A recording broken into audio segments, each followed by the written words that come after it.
ଓମ୍ ଶାନ୍ତି। 4 November 2025 ପ୍ରାତଃ ମୁରଲୀ। ଶିବ ଭଗବାନଙ୍କର ମଧୁର ମହାବାକ୍ୟ।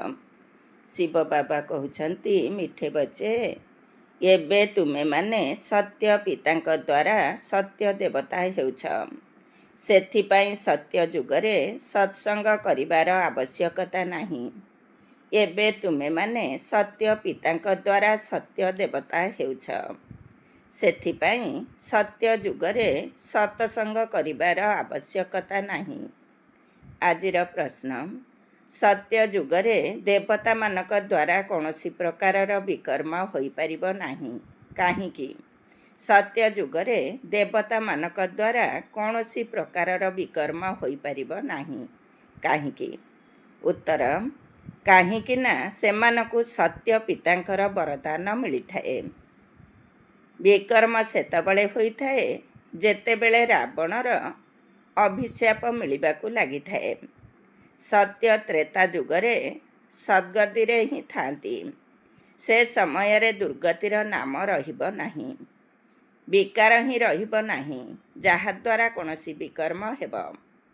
ଦ୍ୱାପର କଳିଯୁଗରେ ସମସ୍ତଙ୍କର ଦୁର୍ଗତି ହେବା କାରଣରୁ ବିକର୍ମ ହେଉଛି। ଏହା ମଧ୍ୟ ବୁଝିବାର କଥା ଅଟେ। ଓମ୍ ଶାନ୍ତି। ମିଠା ମିଠା ସନ୍ତାନମାନଙ୍କୁ ବାବା ବସି ବୁଝାଉଛନ୍ତି। ଇଏ ସୁପ୍ରିମି ଅର୍ଥାତ୍ ପରମ ପିତା, ପରମ ଶିକ୍ଷକ, ପରମ ସତଗୁରୁ ମଧ୍ୟ ଅଟନ୍ତି। ବାବାଙ୍କର ଏହିପରି ମହିମା ବତାଇବା ଦ୍ୱାରା ସ୍ୱତଃ ସିଦ୍ଧ ହୋଇଯାଉଛି ଯେ ଶ୍ରୀକୃଷ୍ଣ କାହାର ପିତା ହୋଇପାରିବେ ନାହିଁ। ସେ ତ ଛୋଟ ପିଲା, ସତ୍ୟ ଯୁଗର ରାଜକୁମାର ଅଟନ୍ତି। ସେ ଶିକ୍ଷକ ମଧ୍ୟ ହୋଇପାରିବେ ନାହିଁ। ସିଏ ନିଜେ ଶିକ୍ଷକଙ୍କ ଠାରୁ ଶିକ୍ଷା ଗ୍ରହଣ କରିଥାନ୍ତି।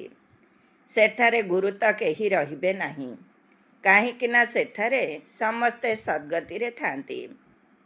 ଅଧାକଳ୍ପ ସଦ୍ଗତି ଏବଂ ଅଧାକଳ୍ପ ହେଉଛି ଦୁର୍ଗତି। ସେଠାରେ ସଦ୍ଗତି ରହିଛି, ସେଥିପାଇଁ ସେଠାରେ ଜ୍ଞାନର ଆବଶ୍ୟକତା ନଥାଏ। ସେଠାରେ ଦୁର୍ଗତିର ନାମ ମଧ୍ୟ ରହିବ ନାହିଁ, କାହିଁକି ନା ଜ୍ଞାନ ଦ୍ୱାରା 21 ଜନ୍ମ ପାଇଁ ସଦ୍ଗତି ମିଳିଥାଏ। ପୁଣି ଦ୍ୱାପର ଯୁଗରୁ କଳିଯୁଗ ପର୍ଯ୍ୟନ୍ତ ଦୁର୍ଗତି ହୋଇଥାଏ। ତେଣୁ କୃଷ୍ଣ ପୁଣି ଦ୍ୱାପର ଯୁଗରେ କିପରି ଆସିପାରିବେ, ଏକଥା ମଧ୍ୟ କାହାର ଧ୍ୟାନରେ ଆସୁନାହିଁ। ଗୋଟିଏ ଗୋଟିଏ କଥାରେ ବହୁତ ଗୁହ୍ୟ ରହସ୍ୟ ଭରି ହୋଇ ରହିଛି, ଯାହାକୁ ବୁଝାଇବା ବହୁତ ଜରୁରୀ ଅଟେ। ସେ ସୁପ୍ରିମି ବାବା, ସୁପ୍ରିମି ଶିକ୍ଷକ ଅଟନ୍ତି। ଇଂରାଜୀରେ ସୁପ୍ରିମି ହିଁ କୁହାଯାଇଥାଏ। ଇଂରାଜୀ ଶବ୍ଦ ଶୁଣିବାକୁ ଭଲ ଲାଗିଥାଏ। ଯେମିତି ଡ୍ରାମା ଶବ୍ଦ ରହିଛି, ଡ୍ରାମାକୁ ନାଟକ କୁହାଯିବ ନାହିଁ। ନାଟକରେ ତ ଅଦଳ ବଦଳ ହୋଇଥାଏ। କହୁଛନ୍ତି ଏହି ସୃଷ୍ଟିର ଚକ୍ର ଘୁରୁଛି, କିନ୍ତୁ କିପରି ଘୁରୁଛି? ଅବିକଳ ପୁନରାବୃତ୍ତି ହେଉଛି ଅଥବା ପରିବର୍ତ୍ତନ ହେଉଛି, ଏକଥା କାହାକୁ ହେଲେ ଜଣା ନାହିଁ। କହୁଛନ୍ତି ମଧ୍ୟ ବନି ବନାଇ ବନ ରହି, ତେବେ ନିଶ୍ଚିତ କୌଣସି ଖେଳ ଅଟେ, ଯାହାକି ପୁନର୍ବାର ଚକ୍ର ଲଗାଇ ଚାଲିଛି। ଏହି ସୃଷ୍ଟି ଚକ୍ରରେ ମନୁଷ୍ୟମାନଙ୍କୁ ହିଁ ଚକ୍ର ଲଗାଇବାକୁ ପଡ଼ିଥାଏ। ଆଚ୍ଛା, ଏହି ଚକ୍ରର ଆୟୁଷ କେତେ? କିପରି ରିପିଟ୍ ହେଉଛି?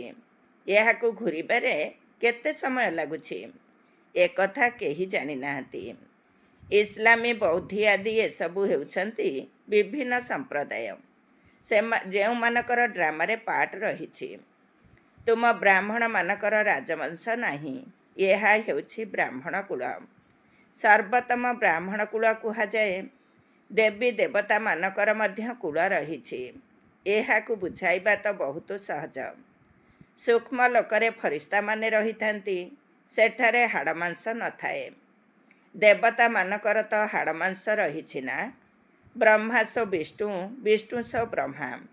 ବିଷ୍ଣୁଙ୍କର ନାଭି କମଳରୁ ବ୍ରହ୍ମା ବାହାରିଛନ୍ତି, ଏଭଳି କାହିଁକି ଦେଖାଇଥାନ୍ତି?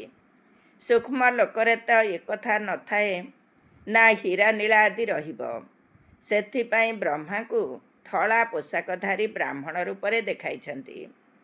ବ୍ରହ୍ମା ସାଧାରଣ ମନୁଷ୍ୟ ଅଟନ୍ତି, ଯିଏକି ଏବେ ବହୁତ ଜନ୍ମର ଅନ୍ତିମ ସମୟରେ ଗରିବ ହୋଇଯାଇଛନ୍ତି ନା। ବର୍ତ୍ତମାନ ସମୟରେ ତ ଖଦିର କପଡ଼ା ରହିଛି, ସେମାନେ ବିଚରା ବୁଝୁନାହାନ୍ତି ଯେ ସୂକ୍ଷ୍ମ ଶରୀର କ'ଣ। ତୁମକୁ ବାବା ବୁଝାଉଛନ୍ତି ସେଠାରେ ଫରିସ୍ତାମାନେ ଅଛନ୍ତି ଯେଉଁମାନଙ୍କର ହାଡ଼ ମାଂସ ନାହିଁ। ସୂକ୍ଷ୍ମ ଲୋକରେ ତ ଏହି ଶୃଙ୍ଗାର ଆଦି ହୋଇପାରିବ ନାହିଁ। କିନ୍ତୁ ଏହିଭଳି ଚିତ୍ର ସବୁ ରହିଛି। ତେଣୁ ବାବା ତାର ମଧ୍ୟ ସାକ୍ଷାତକାର କରାଇ ଅର୍ଥ ବୁଝାଉଛନ୍ତି। ଯେପରି ହନୁମାନଙ୍କର ସାକ୍ଷାତକାର କରାଉଛନ୍ତି। ତେବେ ହନୁମାନଙ୍କ ଭଳି ତ କୌଣସି ମନୁଷ୍ୟ ନାହାନ୍ତି। ଭକ୍ତି ମାର୍ଗରେ ଅନେକ ପ୍ରକାରର ଚିତ୍ର ତିଆରି କରିଛନ୍ତି। ଯାହାଙ୍କର ଯାହା ପ୍ରତି ବିଶ୍ୱାସ ଆସିଯାଇଛି ତାଙ୍କୁ ଏପରି କିଛି କହିଦେଲେ ବିଗିଡ଼ି ଯାଇଥାନ୍ତି। ଦେବୀମାନଙ୍କର କେତେ ପୂଜା କରୁଛନ୍ତି, ପୁଣି ପାଣିରେ ବିସର୍ଜନ କରିଦେଉଛନ୍ତି। ଏସବୁ ହେଲା ଭକ୍ତି ମାର୍ଗ। ଭକ୍ତି ମାର୍ଗର ଦଲଦଲ ଅର୍ଥାତ୍ ପଙ୍କରେ ଗଳା ପର୍ଯ୍ୟନ୍ତ ବୁଡ଼ି ରହିଛନ୍ତି। ତେବେ ସେମାନଙ୍କୁ ବାହାର କିପରି କରାଯିବ? ତାଙ୍କୁ ବାହାର କରିବା ହିଁ ମୁସ୍କିଲ ହୋଇଯାଉଛି। କେହି କେହି ତ ଅନ୍ୟକୁ ବାହାର କରିବାରେ ନିମିତ୍ତ ହୋଇ ନିଜେ ହିଁ ବୁଡ଼ି ଯାଉଛନ୍ତି। ନିଜେ ଗଳା ପର୍ଯ୍ୟନ୍ତ ପଙ୍କରେ ବୁଡ଼ି ଯାଆନ୍ତି, ଅର୍ଥାତ୍ କାମ ବିକାରରେ ପଡ଼ିଯାଇଥାନ୍ତି। ଏହା ହେଲା ସବୁଠାରୁ ବଡ଼ ପଙ୍କ। ସତ୍ୟ ଯୁଗରେ ଏସବୁ କଥା ନଥାଏ। ଏବେ ତୁମେ ସତ୍ୟ ପିତାଙ୍କ ଦ୍ୱାରା ସତ୍ୟ ଦେବତା ହେଉଛ। ପୁଣି ସେଠାରେ କୌଣସି ସତ୍ସଙ୍ଗ ହେବ ନାହିଁ। ସତ୍ସଙ୍ଗ କେବଳ ଭକ୍ତି ମାର୍ଗରେ ହିଁ କରିଥାନ୍ତି। ଭାବିଥାନ୍ତି ସବୁକିଛି ଈଶ୍ୱରଙ୍କର ରୂପ ଅଟେ। କିଛି ହେଲେ ବୁଝୁନାହାନ୍ତି। ବାବା ବସି ବୁଝାଉଛନ୍ତି। କଳି ଯୁଗରେ ସମସ୍ତେ ପାପାତ୍ମା ଅଟନ୍ତି। ସତ୍ୟ ଯୁଗରେ ପୁଣ୍ୟ ଆତ୍ମାମାନେ ରହିବେ। ଏଥିରେ ରାତି ଦିନର ଫରକ ରହିଛି। ତୁମେ ଏବେ ସଙ୍ଗମ ଯୁଗରେ ଅଛ। ତୁମେମାନେ କଳିଯୁଗ ଏବଂ ସତ୍ୟଯୁଗ ଉଭୟକୁ ଜାଣିଛ। ମୂଳ କଥା ହେଲା ଏ ପାରିରୁ ସେ ପାରିକୁ ଯିବାର। କ୍ଷୀର ସାଗର ଏବଂ ବିଷୟ ସାଗରର ଗାୟନ ମଧ୍ୟ ରହିଛି। କିନ୍ତୁ ଅର୍ଥ କିଛି ବୁଝୁନାହାନ୍ତି। ଏବେ ବାବା ବସି କର୍ମ ଅକର୍ମ ବିକର୍ମର ରହସ୍ୟକୁ ବୁଝାଉଛନ୍ତି। କର୍ମ ତ ମନୁଷ୍ୟମାନେ କରି ଆସୁଛନ୍ତି। ପୁଣି କେଉଁ କର୍ମ ଅକର୍ମ ହେଉଛି ତ ଆଉ କେଉଁ କର୍ମ ବିକର୍ମ ହୋଇଯାଉଛି। ରାବଣ ରାଜ୍ୟରେ ସବୁ କର୍ମ ବିକର୍ମ ହୋଇଯାଉଛି। ସତ୍ୟ ଯୁଗରେ ବିକର୍ମ ହେବ ନାହିଁ, କାହିଁକି ନା ସେଠାରେ ରାମରାଜ୍ୟ ହେବ। ସେମାନେ ବାବାଙ୍କ ଠାରୁ ବରଦାନ ପାଇଥାନ୍ତି। ରାବଣ ଅଭିଶାପ ଦେଇଥାଏ। ଏହା ସୁଖ ଏବଂ ଦୁଃଖର ଖେଳ ଅଟେ ନା? ଦୁଃଖରେ ସମସ୍ତେ ବାବାଙ୍କୁ ସ୍ମରଣ କରିଥାନ୍ତି। ସୁଖରେ କେହି ବାବାଙ୍କୁ ମନେ ପକାନ୍ତି ନାହିଁ। ସେଠାରେ ବିକାର ରହିବ ନାହିଁ। ପିଲାମାନଙ୍କୁ ବୁଝାଯାଉଛି, ଚାରା ଲଗାଯାଉଛି। ଏହି ଚାରା ଲଗାଇବାର ପ୍ରଥା ମଧ୍ୟ ଏବେ କରାଯାଇଛି। ବାବା ହିଁ ଚାରା ଲଗାଇବା ଆରମ୍ଭ କରିଦେଇଛନ୍ତି। ପୂର୍ବେ ବ୍ରିଟିଶ ଗଭର୍ଣ୍ଣମେଣ୍ଟ ଥିବା ସମୟରେ ଖବରକାଗଜରେ ବାହାରୁ ନଥିଲା ଯେ ବୃକ୍ଷର ଚାରା ଲଗାଯାଉଛି। ଏବେ ବାବା ବସି ଦେବୀ ଦେବତା ଧର୍ମର ଚାରା ଲଗାଉଛନ୍ତି।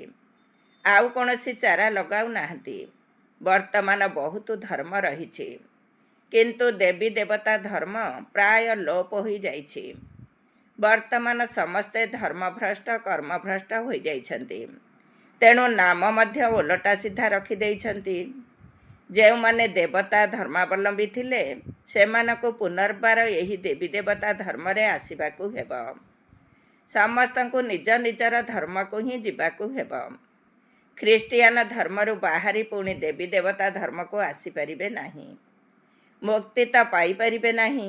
ହଁ, ଯଦି କେହି ଦେବୀ ଦେବତା ଧର୍ମରୁ ଧର୍ମାନ୍ତରିତ ହୋଇ ଖ୍ରୀଷ୍ଟିଆନ ଧର୍ମକୁ ଚାଲି ଯାଇଥିବେ, ତେବେ ସେମାନେ ପୁଣି ନିଜର ଦେବୀ ଦେବତା ଧର୍ମକୁ ଫେରି ଆସିବେ। ସେମାନଙ୍କୁ ଏହି ଜ୍ଞାନ ଏବଂ ଯୋଗ ବହୁତ ଭଲ ଲାଗିବ। ଏଥିରୁ ସିଦ୍ଧ ହୋଇଥାଏ ଯେ ଇଏ ଆମ ଧର୍ମର ଅଟନ୍ତି। ଏଥିରେ ବୁଝିବା ଏବଂ ବୁଝାଇବା ପାଇଁ ବହୁତ ବିଶାଳ ବୁଦ୍ଧି ଆବଶ୍ୟକ। ଜ୍ଞାନର ଧାରଣା କରିବାକୁ ହେବ। କେବଳ ବହି ପଢ଼ି ଶୁଣାଇବା ଉଚିତ ନୁହେଁ। ଯେପରି କେହି ଗୀତା ଶୁଣାଇଥାନ୍ତି ଏବଂ ମନୁଷ୍ୟମାନେ ବସି ଶୁଣିଥାନ୍ତି। କେହି ତ ଗୀତାର ଶ୍ଲୋକକୁ ଏକଦମ କଣ୍ଠସ୍ଥ କରିଦେଇଥାନ୍ତି। କିନ୍ତୁ ପ୍ରତ୍ୟେକ ନିଜ ନିଜର ଇଚ୍ଛା ଅନୁସାରେ ଏହାର ଅର୍ଥକୁ ବାହାର କରିଥାନ୍ତି। ସମସ୍ତ ଶ୍ଲୋକ ସଂସ୍କୃତରେ ହିଁ ରହିଛି। ଏଠାରେ ତ ଗାୟନ ରହିଛି ଯେ ସାଗରକୁ ସ୍ୟାହି କରିଦିଅ, ସାରା ଜଙ୍ଗଲକୁ କଲମ କରିଦିଅ, ତେବେ ବି ଜ୍ଞାନର ଅନ୍ତ ହେବ ନାହିଁ। ଗୀତା ତ ବହୁତ ଛୋଟ, 18 ଅଧ୍ୟାୟ ବିଶିଷ୍ଟ ଅଟେ। ବହୁତ ଛୋଟ ଗୀତା ତିଆରି କରି ବେକରେ ପିନ୍ଧୁଛନ୍ତି, ଯାହାକି ବହୁତ ଛୋଟ ଅକ୍ଷରରେ ଲେଖା ହୋଇଥାଏ। ଗଳାରେ ପିନ୍ଧିବାର ଅଭ୍ୟାସ ମଧ୍ୟ ରହିଥାଏ। କେତେ ଛୋଟ ଲକେଟ ସବୁ ତିଆରି ହେଉଛି। ବାସ୍ତବରେ ଏହା ତ ଗୋଟିଏ ସେକେଣ୍ଡର କଥା। ବାବାଙ୍କର ହେଲା ଅର୍ଥାତ୍ ଯେପରି ବିଶ୍ୱର ମାଲିକ ହେଲ। ବାବା, ମୁଁ ଆପଣଙ୍କର ଗୋଟିଏ ଦିନର ସନ୍ତାନ, ଏପରି ମଧ୍ୟ ଲେଖିବା ଆରମ୍ଭ କରିଦେଇଥାନ୍ତି। ଗୋଟିଏ ଦିନରେ ନିଶ୍ଚୟ ହୋଇଗଲା, ତେଣୁ ତୁରନ୍ତ ପତ୍ର ଲେଖିବା ଆରମ୍ଭ କରିଦେବେ। ତେବେ ବାବାଙ୍କର ସନ୍ତାନ ହେବା ମାତ୍ରେ ବିଶ୍ୱର ମାଲିକ ହୋଇଗଲେ। ଏକଥା ମଧ୍ୟ କାହା କାହା ବୁଦ୍ଧିରେ ମୁସ୍କିଲରେ ଧାରଣ ହେଉଛି। ତୁମେ ବିଶ୍ୱର ମାଲିକ ହେଉଛ ନା? ସେଠାରେ ଅନ୍ୟ କୌଣସି ଖଣ୍ଡ ରହିବ ନାହିଁ। ଅନ୍ୟ ସବୁ ଖଣ୍ଡର ଚିହ୍ନବର୍ଣ୍ଣ ମଧ୍ୟ ସମାପ୍ତ ହୋଇଯିବ। କାହାକୁ ଜଣା ବି ପଡ଼ିବ ନାହିଁ ଯେ ଏହିସବୁ ଖଣ୍ଡ ଥିଲା। ଯଦି ଥିଲା, ତେବେ ନିଶ୍ଚିତ ତା'ର ଇତିହାସ ଭୂଗୋଳ ରହିବା ଦରକାର। ସେଠାରେ ଏସବୁ ରହିବ ହିଁ ନାହିଁ। ସେଥିପାଇଁ କୁହାଯାଏ, ତୁମେମାନେ ବିଶ୍ୱର ମାଲିକ ହେବ। ବାବା ବୁଝାଉଛନ୍ତି, ମୁଁ ତୁମର ପିତା ବି ଅଟେ ଏବଂ ଜ୍ଞାନର ସାଗର ମଧ୍ୟ ଅଟେ। ଏହା ତ ବହୁତ ଉଚ୍ଚରୁ ଉଚ୍ଚ ଜ୍ଞାନ, ଯାହାଦ୍ୱାରା ଆମେ ବିଶ୍ୱର ମାଲିକ ହେଉଛୁ। ଆମର ପିତା ସୁପ୍ରିମ ଅର୍ଥାତ୍ ଶ୍ରେଷ୍ଠ ଅଟନ୍ତି। ସତ୍ୟ ପିତା ଏବଂ ସତ୍ୟ ଶିକ୍ଷକ ଅଟନ୍ତି। ତେଣୁ ସତ୍ୟ ହିଁ ଶୁଣାଉଛନ୍ତି, ବେହଦର ଶିକ୍ଷା ଦେଉଛନ୍ତି। ସିଏ ହେଲେ ବେହଦର ଗୁରୁ, ତେଣୁ ସମସ୍ତଙ୍କର ସଦ୍ଗତି କରୁଛନ୍ତି। ଏହି ମହିମା କେବଳ ଜଣକର। ସେହି ମହିମା ପୁଣି ଅନ୍ୟ କାହାର ହୋଇପାରିବ ନାହିଁ। ଯଦି ସିଏ ନିଜ ସମାନ କରିବେ, ତେବେ ସିଏ ତାଙ୍କ ସମାନ ହୋଇପାରିବେ। ତେଣୁ ତୁମେ ମଧ୍ୟ ପତିତ ପାବନ ହୋଇଗଲ। ସତ୍ ନାମ ବୋଲି ଲେଖୁଛନ୍ତି। ଏହି ମାତାମାନେ ହେଲେ ପତିତ ପାବନୀ ଗଙ୍ଗା। ଶିବଶକ୍ତି କୁହ ଅଥବା ଶିବବଂଶୀ କୁହ। ଶିବବଂଶୀ ବ୍ରହ୍ମା କୁମାର କୁମାରୀ। ଶିବବଂଶୀ ତ ସମସ୍ତେ ଅଟନ୍ତି, ବାକି ରଚନା ବ୍ରହ୍ମାଙ୍କ ଦ୍ୱାରା ହିଁ କରୁଛନ୍ତି। ତେଣୁ ସଙ୍ଗମରେ ହିଁ ବ୍ରହ୍ମା କୁମାର କୁମାରୀ ହୋଇଥାନ୍ତି। ବ୍ରହ୍ମାଙ୍କ ଦ୍ୱାରା ପୋଷ୍ୟ କରୁଛନ୍ତି। ପ୍ରଥମେ ପ୍ରଥମେ ବ୍ରହ୍ମା କୁମାର କୁମାରୀ ହୋଇଥାନ୍ତି। ଯଦି କେହି ଅଭିଯୋଗ କରୁଛନ୍ତି, ତେବେ ତାଙ୍କୁ କୁହ, ଇଏ ପ୍ରଜାପିତା ଅଟନ୍ତି। ଏହାଙ୍କ ଶରୀରରେ ଶିବ ବାବା ପ୍ରବେଶ କରୁଛନ୍ତି। ବାବା କହୁଛନ୍ତି, ବହୁତ ଜନ୍ମର ଅନ୍ତିମ ଜନ୍ମରେ ମୁଁ ପ୍ରବେଶ କରୁଛି। ଶାସ୍ତ୍ରରେ ଦେଖାଇଛନ୍ତି, ବିଷ୍ଣୁଙ୍କ ନାଭିରୁ ବ୍ରହ୍ମା ବାହାରିଲେ। ଆଚ୍ଛା, ବିଷ୍ଣୁ ପୁଣି କାହାର ନାଭିରୁ ବାହାରିଲେ? ସେଥିରେ ତୀର ଚିହ୍ନ ଦେଇପାରିବ କି ଉଭୟ ଓତପ୍ରୋତ ଅଟନ୍ତି। ବ୍ରହ୍ମା ସୋ ବିଷ୍ଣୁ, ବିଷ୍ଣୁ ସୋ ବ୍ରହ୍ମା। ସିଏ ଏହାଙ୍କଠାରୁ, ଇଏ ତାଙ୍କଠାରୁ ଜନ୍ମ ହୋଇଛନ୍ତି। ବ୍ରହ୍ମାକୁ ବିଷ୍ଣୁ ହେବା ପାଇଁ 1 ସେକେଣ୍ଡ ଲାଗୁଛି। ବିଷ୍ଣୁଙ୍କୁ ବ୍ରହ୍ମା ହେବାରେ 5000 ବର୍ଷ ଲାଗୁଛି। ଏହା କେତେ ଆଶ୍ଚର୍ଯ୍ୟର କଥା ଅଟେ ନା? ତୁମେମାନେ ସମସ୍ତଙ୍କୁ ଏହିସବୁ କଥା ବୁଝାଉଛନ୍ତି। ବାବା କହୁଛନ୍ତି, ଲକ୍ଷ୍ମୀ ନାରାୟଣ 84 ଜନ୍ମ ନେଇଥାନ୍ତି। ପୁଣି ଏମାନଙ୍କର ବହୁତ ଜନ୍ମର ଅନ୍ତିମ ଜନ୍ମରେ ମୁଁ ପ୍ରବେଶ କରି ଏହିପରି ଲକ୍ଷ୍ମୀ ନାରାୟଣ କରୁଛି। ଏହା ବୁଝିବାର କଥା ଅଟେ ନା? ଯଦି ବସିବ, ତେବେ ବୁଝାଇବୁ ଯେ ଏହାକୁ ବ୍ରହ୍ମା କାହିଁକି କୁହାଯାଉଛି। ସାରା ଦୁନିଆକୁ ଦେଖାଇବା ପାଇଁ ଏହି ଚିତ୍ର ସବୁ ତିଆରି କରାଯାଇଛି। ଆମେ ବୁଝାଇ ପାରିବୁ, କିନ୍ତୁ ବୁଝିଲା ବାଲା ହିଁ ବୁଝିବେ। ନ ବୁଝିଲା ବାଲାଙ୍କୁ କୁହାଯିବ, ଇଏ ଆମ କୁଳର ନୁହନ୍ତି। ବିଚରା ଯଦିଓ ସେଠାକୁ ଅର୍ଥାତ୍ ସ୍ୱର୍ଗକୁ ଆସିବେ, କିନ୍ତୁ ପ୍ରଜାରେ। ଆମ ପାଇଁ ତ ସମସ୍ତେ ବିଚରା ଅଟନ୍ତି ନା? ଗରିବମାନଙ୍କୁ ବିଚରା କୁହାଯାଇଥାଏ ନା? କେତେ ସବୁ ପଏଣ୍ଟସ୍ ପିଲାମାନଙ୍କୁ ଧାରଣ କରିବାକୁ ହେବ। ଟପିକ୍ ଗୁଡ଼ିକ ଉପରେ ଭାଷଣ କରିବାକୁ ପଡ଼ିଥାଏ। ଏହି ଟପିକ୍ କିଛି କମ୍ କି? ପ୍ରଜାପିତା ବ୍ରହ୍ମା ଏବଂ ସରସ୍ୱତୀ 4 ଭୁଜା ଦେଖାଇଥାନ୍ତି। ତେବେ 2 ଭୁଜା କନ୍ୟାର ଅର୍ଥାତ୍ ସରସ୍ୱତୀଙ୍କର ହୋଇଥାଏ। ସେମାନେ ଯୁଗଳ ତ ନୁହନ୍ତି। ଯୁଗଳ ତ ବାସ୍ତବରେ ବିଷ୍ଣୁ ହିଁ ଅଟନ୍ତି। ବ୍ରହ୍ମାଙ୍କର କନ୍ୟା ହେଲେ ସରସ୍ୱତୀ। ଶଙ୍କରଙ୍କର ମଧ୍ୟ ଯୁଗଳ ନାହିଁ। ସେଥିପାଇଁ ଶିବ ଶଙ୍କର ବୋଲି କହିଦେଉଛନ୍ତି। ତେବେ ଶଙ୍କର କ'ଣ କରୁଛନ୍ତି? ବିନାଶ ତ ଆଣବିକ ବମ୍ ଦ୍ୱାରା ହେଉଛି। ବାବା କିପରି ପିଲାମାନଙ୍କର ମୃତ୍ୟୁ କରାଇବେ? ଏହା ତ ପାପ ହୋଇଯିବ। ବାବା ତ ବିନା ମେହନତରେ ସମସ୍ତଙ୍କୁ ଶାନ୍ତିଧାମ ଘରକୁ ନେଇଯାଇଥାନ୍ତି। ହିସାବ କିତାବ ଚୁକ୍ତ କରି ସମସ୍ତେ ଘରକୁ ଯିବେ। କାହିଁକି ନା ଏହା ବିନାଶର ସମୟ ଅଟେ। ବାବା ସେବା କରିବା ପାଇଁ ଆସିଥାନ୍ତି, ସମସ୍ତଙ୍କୁ ସଦ୍ଗତି ଦେଇଥାନ୍ତି। ତୁମେ ମଧ୍ୟ ପ୍ରଥମେ ଗତିକୁ ପୁଣି ସଦ୍ଗତିକୁ ଆସିବ। ଏହା ସବୁ ବୁଝିବାର କଥା। ଏହି ସବୁ କଥାକୁ ଟିକିଏ ହେଲେ ବି କେହି ଜାଣିନାହାନ୍ତି। ତୁମେ ଦେଖୁଛ, କେହି କେହି ତ ବହୁତ ମୁଣ୍ଡ ଖରାପ କରିଦେଉଛନ୍ତି, ବିଲକୁଲ ବୁଝୁନାହାନ୍ତି। ଯେଉଁମାନେ ଭଲ ବୁଝିଲା ବାଲା ହୋଇଥିବେ ସିଏ ଆସି ବୁଝିବେ। ସେମାନଙ୍କୁ କୁହ, ଯଦି ଗୋଟିଏ ଗୋଟିଏ କଥା ଉପରେ ବୁଝିବାକୁ ଚାହୁଁଛ ତେବେ ସମୟ ଦିଅ। ଏଠାରେ ତ ଗୋଟିଏ ହୁକୁମ ରହିଛି ଯେ ସମସ୍ତଙ୍କୁ ବାବାଙ୍କର ପରିଚୟ ଦିଅ। ଏହା ତ ହେଉଛି କଣ୍ଟାର ଜଙ୍ଗଲ, କାହିଁକି ନା ଏଠାରେ ମନୁଷ୍ୟ ପରସ୍ପରକୁ ଦୁଃଖ ଦେଇ ଚାଲିଛନ୍ତି। ତେଣୁ ଏହାକୁ ଦୁଃଖଧାମ କୁହାଯାଉଛି। ସତ୍ୟଯୁଗ ହେଉଛି ସୁଖଧାମ। ଦୁଃଖଧାମରୁ ସୁଖଧାମ କିପରି ହେଉଛି ଏକଥା ତୁମକୁ ବୁଝାଉଛୁ। ଲକ୍ଷ୍ମୀ ନାରାୟଣ ସୁଖଧାମରେ ଥିଲେ, ପୁଣି 84 ଜନ୍ମ ନେଇ ଦୁଃଖଧାମକୁ ଆସିଥାନ୍ତି। ଏହି ବ୍ରହ୍ମାଙ୍କର ନାମ ଦେଖ କିପରି ରଖାଯାଇଛି। ବାବା କହୁଛନ୍ତି, ମୁଁ ଏହାଙ୍କ ଶରୀରରେ ପ୍ରବେଶ କରି ବେହଦର ସନ୍ନ୍ୟାସ କରାଉଛି। ତୁମମାନଙ୍କୁ ତୁରନ୍ତ ସନ୍ନ୍ୟାସ କରାଇ ଦେଉଛନ୍ତି, କାହିଁକି ନା ବାବାଙ୍କୁ ସେବା କରାଇବାକୁ ହେବ। ତେଣୁ ସିଏ ତାହା ହିଁ କରାଇଥାନ୍ତି। ଏହାଙ୍କ ପରେ ବହୁତ ବାହାରିଥିଲେ ଯାହାଙ୍କର ଅଲୌକିକ ନାମ ରଖାଯାଇଥିଲା, ଯାହାଙ୍କୁ ଲୋକମାନେ ପୁଣି ବିଲେଇ ଛୁଆର କାହାଣୀ ରୂପରେ ଦେଖାଉଛନ୍ତି। ଏସବୁ ହେଉଛି ମନଗଢ଼ା କାହାଣୀ। ବିଲେଇ ଛୁଆ ଏମିତି କିପରି ହୋଇପାରିବେ? ବିଲେଇ ଛୁଆ କ'ଣ ଜ୍ଞାନ ଶୁଣିବେ? ବାବା ଏହିଭଳି ବହୁତ ଯୁକ୍ତି ବତାଇ ଚାଲିଛନ୍ତି। ଯଦି କୌଣସି କଥା କେହି ବୁଝି ନ ପାରୁଛନ୍ତି ତେବେ ତାଙ୍କୁ କୁହ, ଅଲଫକୁ ନ ବୁଝିବା ପର୍ଯ୍ୟନ୍ତ ଆଉ କିଛି ବୁଝିପାରିବ ନାହିଁ। ଗୋଟିଏ କଥା ଉପରେ ନିଶ୍ଚୟ କର ଏବଂ ଲେଖ, ନଚେତ ଭୁଲିଯିବ, ମାୟା ଭୁଲାଇ ଦେବ। ମୁଖ୍ୟ କଥା ହେଉଛି ବାବାଙ୍କର ପରିଚୟ।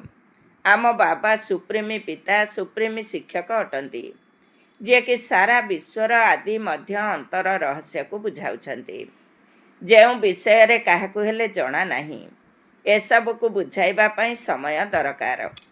ବାବାଙ୍କୁ ନ ବୁଝିବା ପର୍ଯ୍ୟନ୍ତ ପ୍ରଶ୍ନ ପଚାରୁଥିବେ। ଅଲଫ ବାବାଙ୍କୁ ନ ବୁଝିଲେ ବେସମ୍ପତ୍ତିକୁ କିଛି ହେଲେ ବୁଝିପାରିବେ ନାହିଁ। ଅଯଥାରେ ସନ୍ଦେହ କରି ଚାଲିବେ। ଏପରି କାହିଁକି? ଶାସ୍ତ୍ରରେ ତ ଏପରି କୁହାଯାଇଛି। ସେଥିପାଇଁ ପ୍ରଥମେ ସମସ୍ତଙ୍କୁ ବାବାଙ୍କର ପରିଚୟ ଦିଅ। ଆଚ୍ଛା, ମିଠା ମିଠା ଶିଖିଲଧେ ସନ୍ତାନମାନଙ୍କ ପ୍ରତି ମାତା ପିତା ବାପ ଦାଦାଙ୍କର ମଧୁର ସ୍ନେହ ସମ୍ପନ୍ନ ଶୁଭେଚ୍ଛା ଏବଂ ସୁପ୍ରଭାତ। ଆତ୍ମିକ ପିତାଙ୍କର ଆତ୍ମିକ ସନ୍ତାନମାନଙ୍କୁ ନମସ୍ତେ। ଆମ ଆତ୍ମିକ ସନ୍ତାନମାନଙ୍କର ଆତ୍ମିକ ମାତା ପିତା ବାପ ଦାଦାଙ୍କୁ ନମସ୍ତେ ନମସ୍ତେ, ସୁପ୍ରଭାତ। ଧାରଣା ପାଇଁ ମୁଖ୍ୟ ସାର 1 ନମ୍ବର। କର୍ମ, ଅକର୍ମ ଏବଂ ବିକର୍ମର ଗୁହ୍ୟ ଗତିକୁ ବୁଦ୍ଧିରେ ରଖି ଏବେ କୌଣସି ବିକର୍ମ କରିବାର ନାହିଁ। ଜ୍ଞାନ ଏବଂ ଯୋଗର ଧାରଣା କରି ଅନ୍ୟମାନଙ୍କୁ ଶୁଣାଇବାକୁ ହେବ। 2 ନମ୍ବର। ସତ୍ୟ ପିତାଙ୍କର ସତ୍ୟ ଜ୍ଞାନ ଦେଇ ମନୁଷ୍ୟମାନଙ୍କୁ ଦେବତା କରିବାର ସେବା କରିବାକୁ ହେବ। ବିକାର ରୂପୀ ଦଲଦଲ ଅର୍ଥାତ୍ ପଙ୍କରୁ ସମସ୍ତଙ୍କୁ ବାହାର କରିବାକୁ ହେବ। ଆଜିର ବରଦାନ। ଅଲୌକିକ ନିଶାର ଅନୁଭୂତି ଦ୍ୱାରା ନିଶ୍ଚୟର ପ୍ରମାଣ ଦେଉଥିବା ସଦା ବିଜୟୀ ଭବ। ଅଲୌକିକ ନିଶାର ଅନୁଭୂତି ଦ୍ୱାରା ନିଶ୍ଚୟର ପ୍ରମାଣ ଦେଉଥିବା ସଦା ବିଜୟୀ ଭବ। ଡିଟେଲ୍ସ।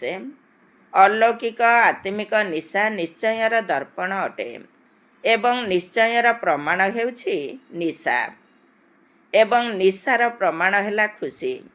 ଯେଉଁମାନେ ସର୍ବଦା ଖୁସିରେ ଏବଂ ନିଶାରେ ରହିଥାନ୍ତି ସେମାନଙ୍କ ସମ୍ମୁଖରେ ମାୟାର କୌଣସି ବି ଯନ୍ତ୍ର କାମ କରିନଥାଏ। ଚିନ୍ତାମୁକ୍ତ ସମ୍ରାଟର ସାମ୍ରାଜ୍ୟ ଭିତରକୁ ମାୟା ଆସିପାରିବ ନାହିଁ। ତେବେ ଅଲୌକିକ ନିଶା ସହଜରେ ପୁରୁଣା ସଂସାର ବା ପୁରୁଣା ସଂସ୍କାରକୁ ଭୁଲାଇ ଦେଇଥାଏ। ସେଥିପାଇଁ ଯଦି ସର୍ବଦା ଆତ୍ମିକ ସ୍ୱରୂପର ନିଶାରେ, ଅଲୌକିକ ଜୀବନର ନିଶାରେ, ଫରିସ୍ତା ପଣିଆର ନିଶାରେ ବା ଭବିଷ୍ୟତର ନିଶାରେ ରହିବ ତେବେ ବିଜୟୀ ହୋଇଯିବ। ଆଜିର ସ୍ଲୋଗାନ, ମଧୁରତାର ଗୁଣ ହିଁ ବ୍ରାହ୍ମଣ ଜୀବନର ମହାନତା ଅଟେ। ସେଥିପାଇଁ ମଧୁର ହୁଅ ଏବଂ କର। ମଧୁରତାର ଗୁଣ ହିଁ ବ୍ରାହ୍ମଣ ଜୀବନର ମହାନତା ଅଟେ। ସେଥିପାଇଁ ମଧୁର ହୁଅ ଏବଂ କର। ଓମ୍ ଶାନ୍ତି। ଆଜିର ଅବ୍ୟକ୍ତ ଇଶାରା, ଅଶରୀରୀ ଅଥବା ବିଦେହୀ ସ୍ଥିତିର ଅଭ୍ୟାସକୁ ବଢ଼ାଅ। ଯେପରି ବିଦେହୀ ବାପ ଦାଦାଙ୍କୁ ନିଜର ପିଲାମାନଙ୍କୁ ବିଦେହୀ କରିବା ପାଇଁ ଦେହର ଆଧାର ନେବାକୁ ପଡ଼ୁଛି, ସେହିପରି ତୁମେମାନେ ମଧ୍ୟ ଜୀବନରେ ରହି ଦେହ ଭିତରେ ରହି ବିଦେହୀ ଆତ୍ମା ସ୍ଥିତିରେ ସ୍ଥିତ ହୋଇ ଏହି ଦେହ ଦ୍ୱାରା ନିର୍ଦ୍ଦେଶକର୍ତ୍ତା ହୋଇ କର୍ମ କରାଅ। ଏହି ଦେହ ତ କର୍ମକର୍ତ୍ତା ଅଟେ, କିନ୍ତୁ ତୁମେ ଦେହୀ ଅର୍ଥାତ୍ ଆତ୍ମା ନିର୍ଦ୍ଦେଶକର୍ତ୍ତା ଅଟ। ଏହି ସ୍ଥିତିକୁ ବିଧେୟୀ ସ୍ଥିତି କୁହାଯାଏ। ଏହାକୁ ହିଁ ଫଲଫାଦର କୁହାଯାଏ। ତେବେ ବାବାଙ୍କୁ ଫଲ ଅର୍ଥାତ୍ ଅନୁକରଣ କରିବାର ସ୍ଥିତି ହେଲା ସର୍ବଦା ଅଶରୀରୀ ଭବ, ବିଦେହୀ ଭବ ଏବଂ ନିରାକାରୀ ଭବ। ଓମ୍ ଶାନ୍ତି।